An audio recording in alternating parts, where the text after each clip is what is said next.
भंगिया हमर भांगले रोसल रूसी चलल कोना देसहरी हो। भंगिया हमर भांगले रोसल रूसी चलल कोना देसहरी हो।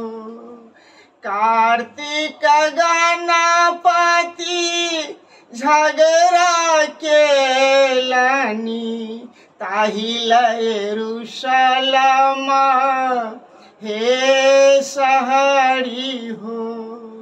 अधिक व्याकुल भेली गौरी आंगन खसलिय चेतहरी हो।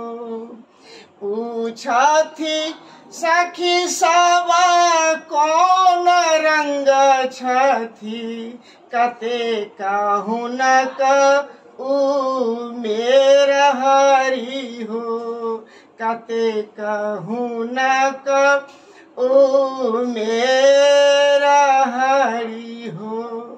शंख दानी नाम भवानी शंख दानी नाम भवानी 80 बरस के उमेर हरि हो।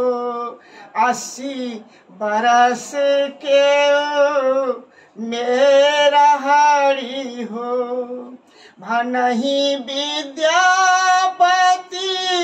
सुनु हे गौरी भनहि विद्यापति सुनु हे भवानी हसैत अवता कृपाल हरि हो।